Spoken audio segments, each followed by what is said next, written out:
So when we talk about 7.25, 7.25, yes? Yeah. Rupert's Land, we've talked about Rupert's Land. How did the national policy determine the economic and demographic aspects of Canadian expansion? The national policy was a policy set by the Canadian government and Clifford Sifton. Okay, it was to improve Canada's population and to improve not hitting me at all. To improve Canada's population and to improve immigration to the west. Okay, so with this population, they started to target people from England, people from Ireland, or people from Britain in general, just because they spoke English and they had the same values. People from America that wanted to leave, and as well as Eastern Europeans. The Eastern Europeans were fantastic farmers. Okay, they did not speak English, which was a negative thing. People from Western Europe were more than welcome to be here, but Eastern Europeans were viewed, remember how it was very racist back then? Yeah. Eastern Europeans were not as smart as Western Europeans, but they were hard workers. So if we could take hard workers and put them in the West, we're not going to have a rebellion because they're not smart enough to be independent, but they're going to be hard workers and they're great farmers. We don't want the French because there's a lot of French problems. We don't want the Italians because they're gangsters. The Irish, again, gangsters. Okay, New York was starting to have big problems because of this. Okay, they were trying to rebel. They were trying to become individual. If you guys don't put your phones away, I'm going to throw them against the wall. Yeah. Chinese with the immigrants. Sorry, so Asian immigrants, and we'll get to this later.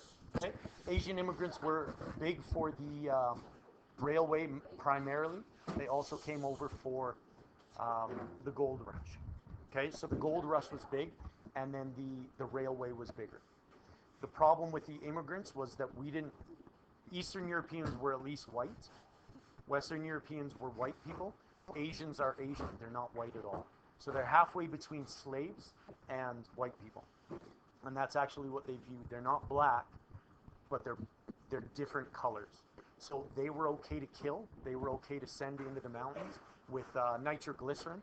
So if you have nitroglycerin and you wiggle it a little bit, if there's, you know how like a splash in your drink, when you're walking along and your drink will kind of splash a little bit, that will set nitroglycerin off, so it will take down this much, could destroy this school. Okay, it's what dynamite is soaked in. So they take a piece of paper, they put ammunition, like gunpowder. They put gunpowder, they roll it up, and then they soak it in nitroglycerin. Okay, so if you ever see an old box of TNT, don't touch it. Because as soon as you pop off the top, what happens when you pack nitroglycerin or TNT together, old TNT, it actually starts to push it all down, and the gravity will squeeze all the nitroglycerin up, so it cools at the top. It doesn't solidify over time, so when you take off the top of it, it will actually explode because you have this nitroglycerin layer on the top. So if you see TNT on the side, don't be like, hey, cool, let's grab it, move it, because you'll die. Okay? Even if it's new stuff, probably not right. Yeah. So what they did with the Asians was they took them and they send them into the mountains. They send them into these treacherous passes with a little bit of TNT or nitroglycerin, and you would put it on a ledge, and then you would put 2 electrodes into it, like I think, yeah. They would put that in there, walk back out, and somebody would push it. That would ignite that, and it would blow the whole mountain up, right? Blow a path through. And then you could come in and you could move all these rocks out, and it was easier than doing all that. As these people walked, and as these people were digging these tunnels, rocks would fall on them. They would die because of lack of oxygen. They would die because they were walking with the TNT and like would explode. Okay, for every mile of Canadian railway, there's one dead Chinaman, is what they call them. Okay, so there's one dead Asian person for every 1.6 kilometers all the way across Canada, which is massive. We just destroyed them. And then we came back and we said we don't want Asians here, so we actually put a head tax on them. Said if you want to come into the country, it's going to cost you $500, which is 2 years' salary for them. So if you want 2 years salary and then you can come here and then you can start a better life, but that's for everybody. So you could come, but your wife couldn't, your kids couldn't, all that stuff. Then they found out in the 40s that that's kind of racist and that's not good, so they kind of lifted it. Okay, it started off as $10 and then went up, up, up, up, up.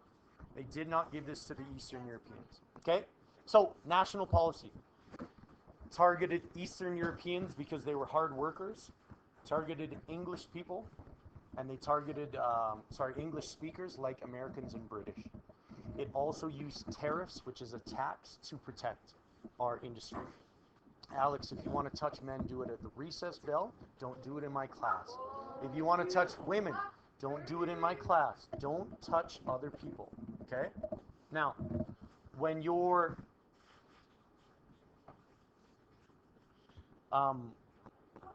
using tariffs, if you're American and you can, New York is way closer to Montreal than Alberta is, correct? So if you're living in Alberta and you make wheat, and they make wheat in Minnesota, it's cheaper to buy Minnesota wheat than it is to buy Alberta wheat. Same cost, different transport fee, right?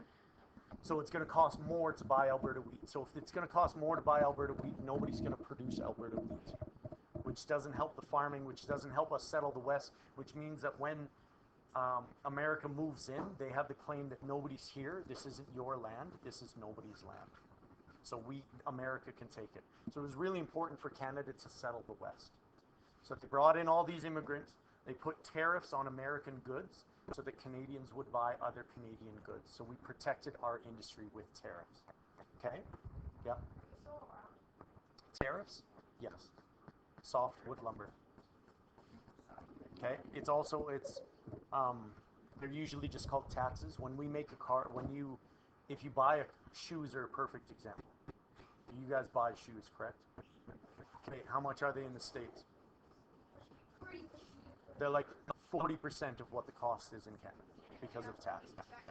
Okay, because we say you have to do this, you have to do this, we have to pay for healthcare, we have to pay for this, we have to pay for all these things, so we tax them. Cars are like 50% of the cost in the States.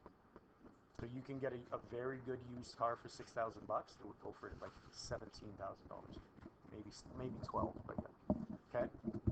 So it's way cheaper. There's actually people that make their business going to buy cars and bringing them up and selling.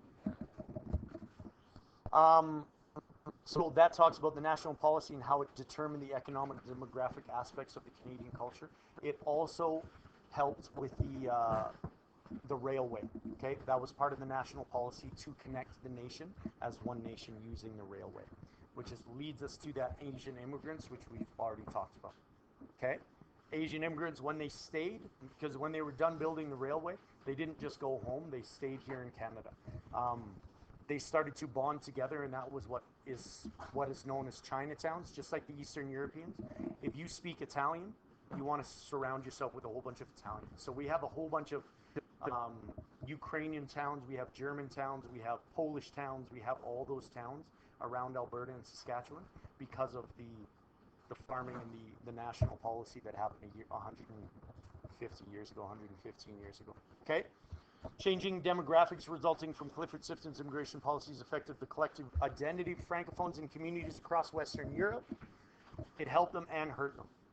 It encouraged people because it was okay to settle as a French community, but it really hurt them because Clifford Sifton did not want French people in Canada. So he didn't want them coming over, so the people from Quebec had to do it themselves. They realized that there were free land.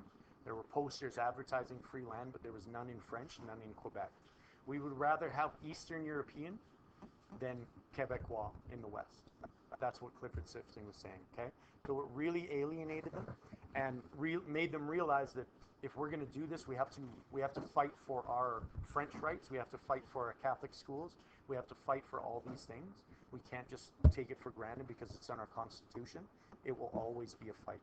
And it's still a fight today. There's people that are like, just let them go. Just kick them out make them speak English. Why do we even speak French? It's only one province, okay? It's a huge part of our heritage. They did show up here. Lac La Biche, you guys have heard of that? In Alberta? That's a French community, okay? The French settled a lot of Canada or a lot of Saskatchewan, a lot of northern Manitoba, they settled a lot of Alberta, and because of that, there's a lot of French places all the way around. Building the CPR affected growth of Canada. Not only did it bring people out, it allowed them to trade easier and trade cheaper with the West. Sorry, the East.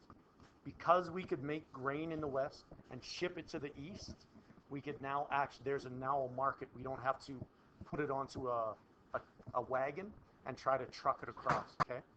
It could also take, 2-3 days to get it there instead of the 6-week journey that it used to be. Plus, you can bring way more. What was the role of the Northwest Mounted Police in the development of Western Canada? The Mounted Police were huge, not only in keeping the peace, because they stopped up, you guys remember the whiskey trade that we talked about? Where we would get you drunk and then trade with you and like, I screwed you, okay? They stopped the whiskey traders, but they also started to deliver mail. They started to deliver babies when they had to be. They would be a doctor until you needed that doctor. They were everything that you need was the Mounted Police, okay? They would do anything that you needed. They would help out in any way that they could. They were the best people in the world right there. Have you guys ever seen Dudley Do-Right? You have? Okay? A Mountie, like a character of a Mountie. And he's the nicest person, does the right thing all the time because that's what the Mounted Police were. They were integral to settling the West.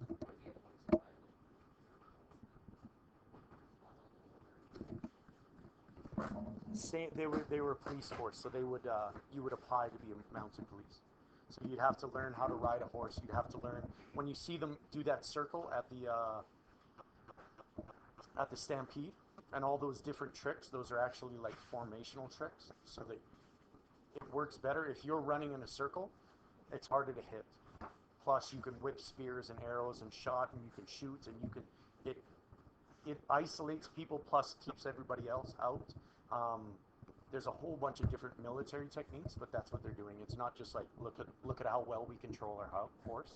That's why the Stampede is kind of cool. It's because it is 100 years old this year, isn't it? Okay, maybe 2 years ago, 102. 103. You're just making up numbers. Okay, so it's 103 years old, and but it's what we needed. When we had to grab a horse, we would grab a horse. There's a guy named John Ware, who was a 6'2", 6'3" black slave from the States. He moved up here. He got his freedom, moved to Texas, came to Montana, and then moved to Calgary with Calgary. He actually worked in Calgary and Cochrane and was the best. He was basically the best cowboy ever. He would ride a horse. He actually rode a horse off a cliff. Okay, and then so it's called breaking a horse. Okay, so when you get on a horse and it's a wild horse, these horses will buck and buck and buck and buck and buck. And if you stay on long enough, the horse just kind of calms down and says, okay, look, yeah, that's fine that a human is sitting on me now. Okay, this is bucking, like this is one of the Stampede events. So it's staying on that because that's how they got their horses. So he would get onto this horse and literally it would jump and jump, and he's never ever got kicked off a horse. And as it came closer to this like 25-foot cliff, the horse jumped off, and he held on, and he landed in a river below, and then came up riding the horse out of the river. Okay? True story. Yeah. Okay, later. Swear to God. Okay.